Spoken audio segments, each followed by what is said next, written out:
Ya, baik Bapak Ibu, mari kita lanjutkan lagi pembicaraan kita dari Injil Yohanes pasal 12 ayat yang ke-20 sampai dengan ayat 33 tadi sudah dibacakan untuk kita ya, sudah dibacakan untuk kita. Nah, saya sudah membagi outline khotbah ya, karena kita tidak ada tidak ada LCD proyektor yang bisa ditayangkan. Saya sudah membagikan LCD-nya, slide-nya. Jadi mungkin Bapak Ibu bisa mengikuti di dalam slide ini, ya. Jadi mari kita lihat bersama-sama sekali lagi bagian-bagian ini ya, kita pelajari dengan baik supaya kita diberkati lewat kebenaran firman ini. Nah, tema kita berdasarkan buku Almanak Kristen Indonesia adalah memperoleh kemuliaan melalui pengorbanan demi damai sejahtera. Panjang sekali ya. Jadi sebenarnya kalau dipendekkan temanya adalah kemuliaan yang membawa damai sejahtera. Ya, kemuliaan yang membawa damai sejahtera. Itu tema kita pada sore hari ini. Ya, kemuliaan yang membawa damai sejahtera. Memang kalau Bapak Ibu perhatikan teks-teksnya, ya, teks ini memang dilatar belakangi.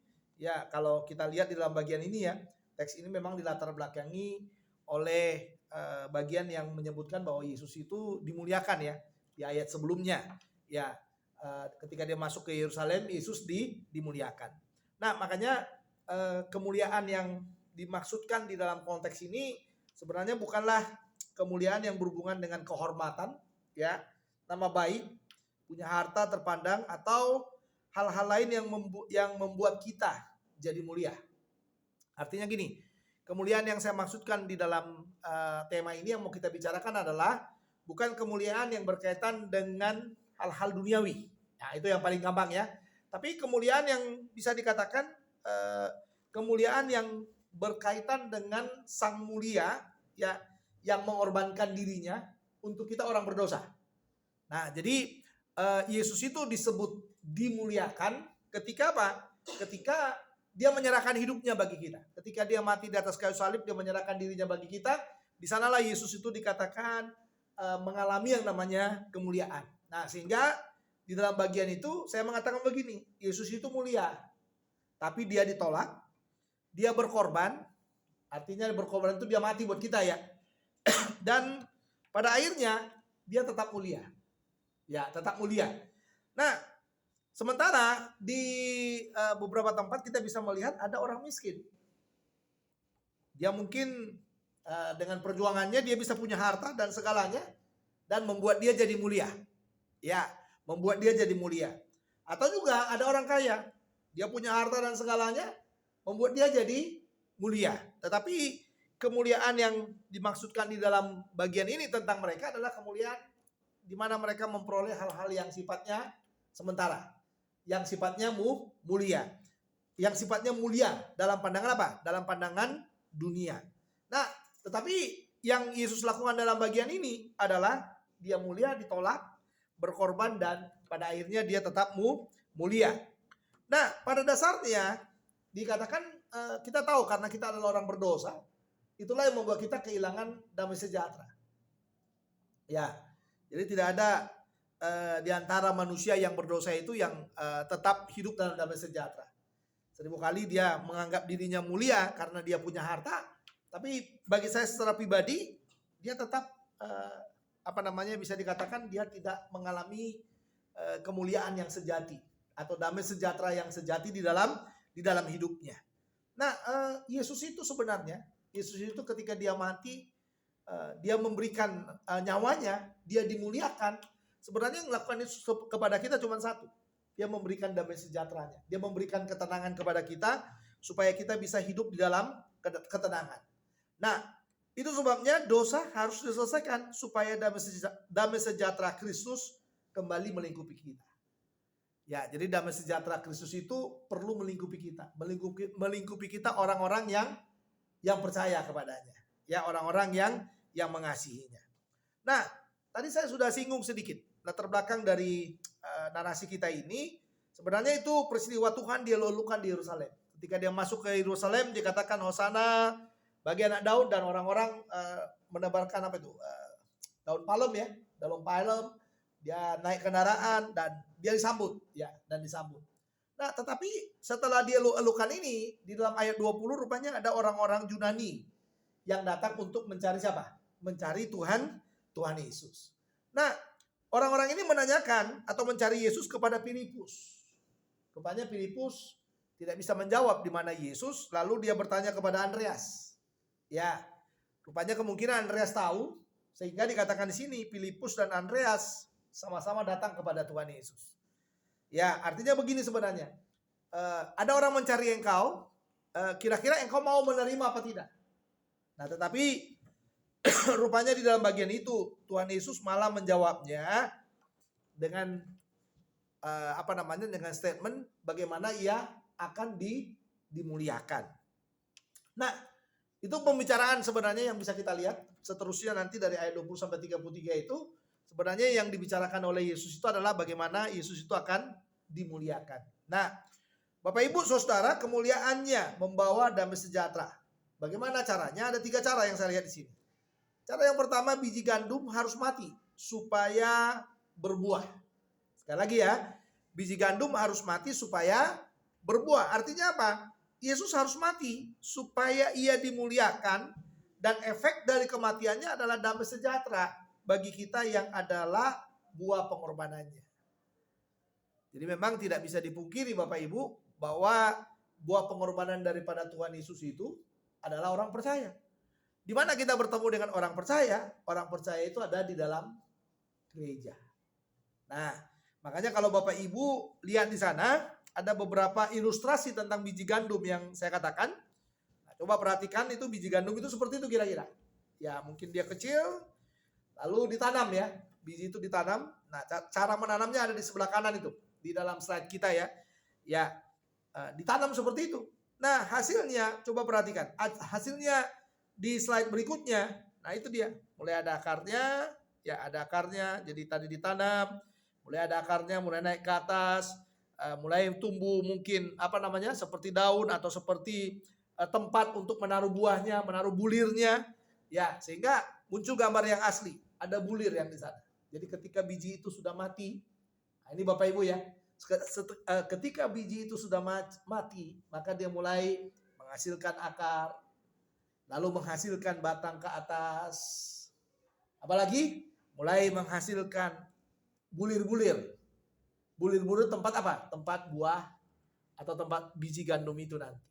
Nah, sehingga kita bisa melihat dalam bagian ini hasilnya adalah nempel dia kan, bulir-bulir itu nempel. Ya, biji-biji gandum itu nempel di bulir itu. Nah, tapi lihat di sana, satu ditanam. Satu tadi tanam ya. Satu. Tapi ketika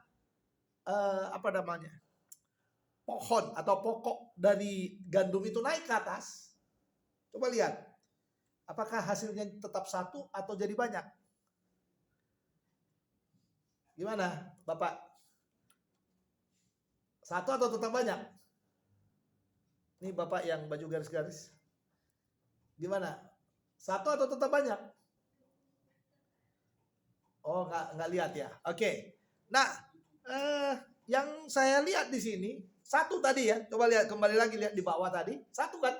Satu ditanam di baris-baris seperti itu. Agak beda sebenarnya biji gandum itu agak berbeda dengan padi. Kalau padi kan kita menanam pohon. Menanam pohon ya, bibit ya. Kita menanam bibit gitu. Nah, tapi di sini enggak. Dia begitu kita masuk seperti itu. Nah, ini prosesnya seperti ini. Makanya gambar yang di halaman 2 itu ada macam-macam di situ gambarnya ya. Ya, gandum itu pecah, mulai mati, menghasilkan pokok. Lalu berikutnya dia mulai menghasilkan semacam cabang, ya nanti tempat buah itu, dan akhirnya ada bulir-bulir yang bisa kita lihat yang bisa dipanen di sana. Nah, apa yang dimaksudkan bagi kita? Yang dimaksudkan sebenarnya sederhana. Yang Yesus mau katakan kepada kita sebenarnya hampir sama menurut Yesus. Kalau biji gandum itu tidak mati, maka tidak ada buah. Artinya, kalau Yesus itu tidak dimuliakan, dia tidak mati bagi kita, maka mungkin kita tidak ada sebagai buah. Gereja itu tidak ada sebagai buah dari kematian daripada Kristus itu. Ya, karena buah dari kematian Kristus itu adalah gereja. Ya, adalah gereja. Gak ada yang lain, Bapak Ibu. Ya, gak ada yang lain. Gereja, orang percaya. Ya, orang percaya. Orang yang tidak percaya kan bukan buahnya. Ya kan? Justru kita diminta, kita yang menjadi buahnya yang diminta. Untuk apa? Untuk kita juga berbuah. Bagaimana caranya kita berbuah ya? Kita pergi memberitakan. Menyampaikan kabar baik itu kepada mereka yang memerlukannya. Nah, makanya kalau saudara lihat di dalam Roma 5 ayat 8 dikatakan bahwa Kristus Yesus telah mati bagi kita ketika kita masih berdosa. Kalau Yesus tidak dimuliakan melalui kematiannya, maka kita tidak akan hidup dalam damai sejahtera. Ya, kita masih berdosa, Yesus sudah mati buat kita. Dia menjadi garansi, dia menjadi jaminan keselamatan bagi kita. Tujuannya cuma satu, supaya kita dibenarkan dan kita memperoleh damai sejahtera. Itu yang dicatat dalam Roma 5 ayat 1. Ya, supaya kita memperoleh damai sejahtera. Dan itu yang diperlukan sebenarnya. Makanya saya katakan kepada saudara, kemuliaan yang mendatangkan damai sejahtera itu hanya dapat kita peroleh melalui apa? Kematian. Melalui biji gandum yang mati itu. Biji gandum itu adalah Kristus yang mati bagi kita. Yang mengampuni dosa kita. Dan melalui damai sejahteranya itulah dia membebaskan kita dari kutuk dosa. Ya, dia membebaskan kita dari kutuk dosa. Dan kita sekarang ditempatkan sebagai orang-orang yang dibenarkan. Orang-orang percaya yang dibenarkan. Ya, orang-orang percaya yang juga kelak akan dimuliakan juga. Kita menerima kemuliaannya, nanti suatu ketika kita juga akan dimuliakan. Ya enggak? Iya, kita menerima kemuliaannya untuk kita dimuliakan juga. Dan Tuhan mempermuliakan kita dengan percayanya kita itu. Ya, Yesus dimuliakan lewat kematiannya. Kita dimuliakan lewat apa? Dia menarik kita dari kematian itu. Ya, dia menarik kita dari kematian itu. Kematian itu apa? Apa Bang? Kematian itu apa? Kematian itu adalah penghukuman kekal. Ya, jadi kalau Yesus tidak mati bagi kita, maka kita akan dihukum. Kita akan akan menerima penghukuman kekal. Nah, itu dia. Tapi karena Yesus dimuliakan lewat kematiannya, maka kita juga dimuliakan. Dengan apa? Menarik kita dari kematian itu. Membawa kita kepada Kristus. Ini bagian pertama. Yang boleh kita lihat. Kemuliaannya membawa damai sejahtera. Bagaimana caranya? Biji gandum harus mati supaya berbuah. Artinya apa? Kristus harus mati supaya berbuah. Supaya kita itu menjadi buahnya. Dan artinya tadi saya sudah katakan kepada saudara bahwa kematian Kristus itu dia dimuliakan lewat kematiannya supaya kita juga dimuliakan. Yesus Kristus itu mengeluarkan kita dari kematian supaya kita ditempatkan di tempat yang mulia. Yang kedua, Bapak Ibu, ya. Yang kedua adalah dikatakan dalam bagian ini kemuliaannya membawa damai sejahtera. Bagaimana caranya? Cara yang kedua adalah korbankan kemuliaan sementara demi kemuliaan kekal. Ya, korbankan kemuliaan sementara demi kemuliaan kekal. Artinya apa? Jangan pertahankan kemuliaan sementara yang menyebabkan kita kehilangan kemuliaan kekal. Nah, ini orang kan seringkali saudara mempertahankan yang tidak perlu dipertahankan. Ya enggak? Itulah yang kadang-kadang membuat dia apa? Membuat dia kehilangan kemuliaan dalam hidupnya. Padahal Tuhan sudah mempermuliakan dia ya. Nah, dia akan dikembalikan ke dunia dalam proses sampai nanti Tuhan memanggil dia pulang ke sorga. Ya, pulang ke sorga. Tapi kadang-kadang ya orang kan banyak yang mengorbankan dirinya kepada hal-hal yang sifatnya sementara. Kemarin ada bapak-bapak cerita sama saya. Saking giatnya dia kerja katanya di pekerjaannya adalah tukang antar air. Ya, saking giatnya dia kerja, dia pergi di blok belakang katanya, tengah malam. Ya, tiba-tiba dia ngelihat katanya itu ya, ada anak kecil yang ngikutin dia. Tapi begitu dia lihat ke bawah katanya, kok kakinya nggak nyampe ke lantai katanya. Langsung 2 tangga bisa dilompati Bapak Ibu. Iya, Nah, ini kadang-kadang orang memang saya tahu Bapak Ibu, kita itu perlu berjerih lelah, kita itu perlu capek dalam segala sesuatu. Tapi kita harus belajar bahwa yang Tuhan mau adalah ada perlunya kita melepaskan kemuliaan sementara ini demi kemuliaan kekal. Nah, makanya dalam ayat 25-26 Yesus mempertegas itu. Dikatakan barang siapa mempertahankan nyawanya akan kehilangan nyawanya.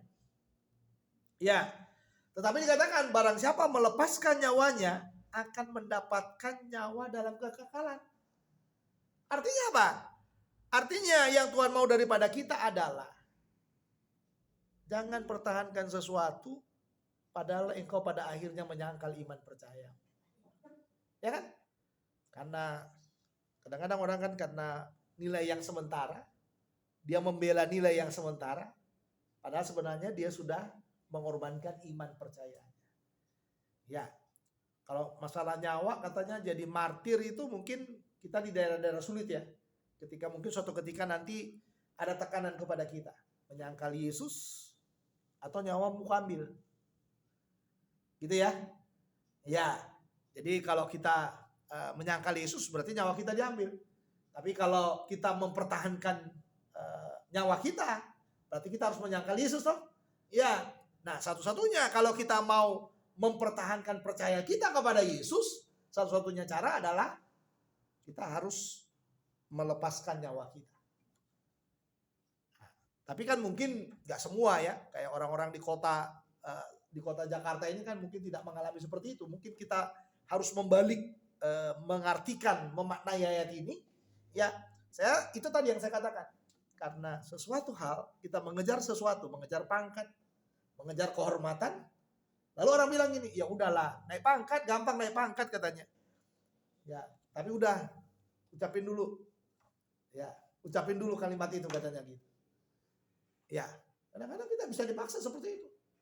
Kalau kita mempertahankan yang sementara demi naik pangkat, lalu kita mengorbankan percaya kita, maka itu sama dengan kita mempertahankan nyawa kita. Tapi kalau kita bilang enggak, maka kita akan kehilangan nyawa kita. Nah, kehilangan nyawa itu bisa jadi apa? Nyawa itu mungkin bukan napas kita ini. Tapi nyawa itu kita bisa juga kita kehilangan sesuatu yang kita rasa seharusnya ini milik saya. Tetapi saya pada akhirnya tidak mendapatkan karena apa? Karena itu tadi. Ya, karena saya mempertahankan percaya saya, mempertahankan iman saya. Saya tidak mau menyangkal Tuhan saya. Nah, ini Bapak Ibu perlu kita lakukan dalam hidup kita. Jadi supaya kita menjadi orang Kristen yang benar-benar memang paham bahwa kita mengalami kemuliaan Kristus. Ya, paham bahwa kita mengalami kemuliaan Kristus. Nah, lalu dalam ayat 26 dikatakan jika melayani harus dikatakan itu dia harus berelasi dengan Tuhan bukan dengan dunia. Jadi kalau ada orang yang melayani seharusnya dia punya relasi yang intim dengan Tuhan. Bukan dengan dunia. Itu ayat 26 tegas itu kan. Tegas sekali itu ayat 26 mengatakan kepada kita. Ya, coba saudara lihat lagi itu Yohanes 12 ayat 26. Ya, saya baca buat saudara ya. Yohanes 12 ayat 26. Di sana dikatakan apa? Di sana dikatakan barang siapa melayani aku, ia harus mengikut aku. Jadi nggak ada orang melayani nggak mengikuti Yesus. Hari ini mengikut, besok enggak. Ya. Lalu apalagi dikatakan, ia harus mengikut aku dan di mana aku berada, di situ pun pelayananku akan berada. Barang siapa melayani aku, ia akan dihormati Bapa. Nah, makanya orang melayani itu, saya selalu bilang, orang melayani itu lihat, dia dekat nggak dengan Tuhan, akrab nggak dengan Tuhan. Ya, saya selalu katakan, lihat orang yang melayani itu dia baca Alkitab nggak? Dia punya waktu untuk berdoa nggak? Dia punya waktu untuk bersekutu dengan Tuhan nggak? Perhatikan dengan baik. Lalu perhatikan juga relasinya dengan orang-orang di sekitarnya. Dia orang yang mudah sakit hati nggak? Ya, dia orang-orang yang mudah sakit hati nggak? Dia orang yang mudah otoriter nggak? Dia orang yang kasar nggak dalam perkataan-perkataan? Karena sekarang ini Bapak Ibu banyak sekali orang kasar ya. Iya, dalam pelayanan pun di gereja-gereja ya. Kadang-kadang di gereja, di organisasi, dimanapun kadang-kadang Kita banyak ketemu dengan orang yang kasar, yang bicaranya kasar, yang bicaranya sebenarnya menyakitkan, yang bicaranya sebenarnya menyinggung perasaan. Nah, tapi kadang-kadang kita bisa juga bertemu dengan orang-orang yang pura-pura rohani. Bahasanya halus, bahasanya sopan, ya kan? Bahasanya kelihatan rohani, padahal sebenarnya dia nggak rohani. Ya nggak rohani. Jadi saya selalu melihat patokan rohani itu adalah lihat relasinya dengan Tuhan. Lihat bagaimana setiap harinya kehidupannya. Dia mulai hidupnya nggak dengan berelasi dengan Tuhan. Baca kitab suci, doa, lalu dia mencari kehendak Tuhan nggak dalam hidupnya. Lalu yang berikutnya, lihat juga bagaimana setiap harinya ketika dia dalam kesulitan. Ketika dia nggak punya uang, ketika dia sakit, ketika dia mengalami tekanan-tekanan dalam hidupnya. Perhatikan orang-orang yang melayani. Dia bisa sabar nggak? Dia bisa setia nggak? Dia bisa mengarahkan pikirannya nggak sepenuhnya kepada Tuhan. Jadi saya menyimpulkan untuk poin yang kedua ini, saya mau katakan kepada saudara bahwa ya kita perlu mengorbankan hal-hal yang sifatnya sementara demi kemuliaan. Ya, jadi kalau kita mau belajar mempertahankan Tuhan dalam hidup kita, layanilah Tuhan. Ya, layanilah Tuhan. Jangan buang waktu untuk tidak melayani Tuhan. Layani Tuhan. Beri yang terbaik untuk Tuhan. Yang ketiga, ya, kemuliaan yang membawa damai sejahtera. Bagaimana caranya? Yang ketiga, percaya bahwa Kristus dimuliakan untuk kita. Artinya apa? Kematian Kristus adalah rancangan Allah bagi kita, supaya melaluinya kita semua berjalan dengan hidup baru. Nah, perhatikan ayat-ayat dari ayat 27 sampai ke bawah ini. Dikatakan, sekarang jiwaku terharu dan apakah yang akan kukatakan? Nah, Yesus sudah memberitahukan bahwa dia akan dimuliakan. Jiwaku terharu. Ya, apa yang harus aku katakan? Bapa, selamatkan aku dari saat ini. Ya, Yesus kan sudah tahu dia mau mati. Apakah dia harus berkata, Bapa, selamatkan aku, batalkan ini buat aku? Ternyata Tuhan katakan tidak. Sebab untuk itulah aku datang ke dalam saat ini. Nah, makanya saya katakan, Yesus tahu apa arti dimuliakan. Jadi Yesus paham banget bahwa dimuliakan itu punya efek yang banyak kepada orang lain. Lalu dia katakan, apakah harus aku minta kepada Bapakku supaya ia membatalkan apa yang akan terjadi ini? Wah, ternyata Tuhan bilang, tidak. Wah, itu bagus sekali dalam bahasa Yunani itu Bapak Ibu. Kata itu, tidak. Sebab untuk itulah aku datang dalam saat ini. Lalu ayat 28, Bapa muliakanlah namamu, maka terdengarlah suara dari sorga. Aku telah memuliakannya dan aku akan memuliakannya lagi. Ia telah dimuliakan dengan datang ke dalam dunia ini. Sebagai pembebas, sebagai Mesias. Ia telah dimuliakan untuk datang ke dalam dunia ini. Dan dikatakan ia akan terus dimuliakan dengan menyelesaikan misi utamanya. Luar biasa kan? Nah, tetapi ingat, ada tantangannya. Karena memang Tuhan katakan dia akan terus memuliakan Kristus. Karena itu jalan yang disiapkan bagi kita. Ya, lalu ayat 29, orang banyak yang berdiri di situ dan mendengarkannya berkata, bahwa itu bunyi guntur. Ada pula yang berkata, seorang malaikat telah berbicara dengan dia. Ini tantangan pelayanan. Ketika kita konsisten dengan cara bagaimana Tuhan memuliakan kita dalam pelayanan kita, maka tantangan ini akan muncul. Ya, dan orang-orang akan mungkin memandang sebelah mata, mungkin tidak menghargai kita, dan lain sebagainya.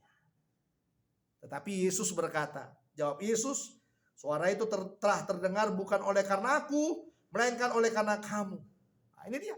Artinya Yesus mau katakan, suara itu ada karena memang untuk kamu. Saya datang ke dalam dunia ini adalah untuk kamu. Jadi konsisten dengan apa yang menjadi tanggung jawab kita. Itu perlu Bapak Ibu. Jangan terlalu asik mendengar hal-hal yang di dunia ini yang kadang-kadang mengecoh kita. Yang kadang-kadang membuat kita akhirnya sudah tidak melayani Tuhan lagi. Akhirnya sudah tidak memberi hidup kita lagi kepada Tuhan. Kita harus konsisten dengan Tuhan. Kita harus benar-benar mengasihi Tuhan di dalam hidup kita. Ya, harus benar-benar mengasihi Tuhan di dalam hidup kita. Ini sangat penting sekali. Karena kadang-kadang orang itu kehilangan kesempatan untuk melayani Karena dia tidak tahan dengan tekanan demi tekanan yang ada. Nah makanya kalau Bapak Ibu lihat lagi di ayat 31, di sana dikatakan, sekarang berlangsung penghakiman atas dunia ini, sekarang juga penguasa dunia akan dilemparkan keluar. Jadi kalau Yesus dimuliakan, maka setan itu akan dilemparkan, dan penguasa dunia ini adalah setan itu. Dia akan dilemparkan keluar, dikatakan. Dan aku, nah ini dia. Ya, penguasa dunia ini akan dilemparkan, tetapi Yesus katakan, dan aku, apabila aku ditinggikan dari bumi, aku akan menarik semua orang datang kepadaku. Dan inilah yang luar biasa zaman sekarang ya Bapak Ibu ya. Makanya saya tidak kaget. Mau pemuka agama katanya, mau pejabat katanya, mau orang besar katanya, ya mau orang-orang ngetop, mau pengusaha, tiba-tiba dia percaya kepada Yesus, dia lahir baru, dia meninggalkan segalanya untuk Yesus. Saya nggak kaget karena ayat ini yang bilang. Dan aku apabila aku ditinggikan dari bumi, aku akan menarik semua orang datang kepadaku. Jadi kita harus berdoa supaya Tuhan yang menarik orang datang ke dalam gereja kita. Ya, kita harus berdoa supaya Tuhan yang menarik sebanyak mungkin orang datang kepada Dia. Ingat ayat ini, doakan ayat ini Bapak Ibu. Ya, dan aku apabila aku ditinggikan dari bumi, aku akan menarik semua orang datang kepadaku. Kepadaku. Di mana tempat orang-orang percaya itu? Tempatnya ada di dalam gereja. Jadi kita percaya bahwa Yesus yang akan menarik orang datang ke dalam gereja. Ya enggak? Kita harus percaya itu. Tapi tugas kita sudah tentu kita harus mendekati orang, kita harus pergi memberitakan Injil, kita harus menyampaikan kabar sukacita kepada banyak orang. Kita harus mengulurkan tangan kita kepada mereka yang memerlukan pertolongan daripada Tuhan. Karena janjinya, aku akan menarik semua orang apabila aku ditinggikan dari bumi ini. Dan sekarang, kembali lagi, kita adalah buahnya yang mengalami damai sejahtera yang daripadanya. Dan kita percaya bahwa Dia akan memakai hidup kita dan menggunakan hidup kita. Nah, akhirnya penutupnya. Coba lihat di dalam bagian terakhir itu, saya katakan di sana. Kemuliaan bukanlah karena hal-hal duniawi, tetapi berkorban untuk orang lain adalah pengorbanan yang mulia. Jadi kemuliaan bukanlah karena hal-hal duniawi, tetapi berkorban untuk orang lain adalah pengorbanan yang mulia. Saya kutip dari tulisan yang tertera di situ, gue HS itu. Jadi semoga firman ini di Minggu Prapaskah ini semakin mempersiapkan kita dalam menyambut Jumat Agung dan Paskah dalam tahun ini. Mari berdoa. Bapa dalam sorga, terima kasih buat firman-Mu. Kiranya Roh Kudus menolong kami dan supaya firman ini termeterai dalam hati kami. Tolong kami Tuhan, supaya Engkau yang telah dimuliakan, sehingga kami memperoleh kemuliaan. Kami yang juga memperoleh kemuliaan karena Engkau dimuliakan. Biarlah kami juga boleh hidup dalam damai sejahtera, dan kami juga boleh melayani Tuhan dalam damai sejahtera.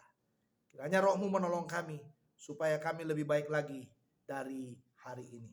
Terpujilah Kristus, dan demi Kristus Tuhan kami sudah berdoa. Amin.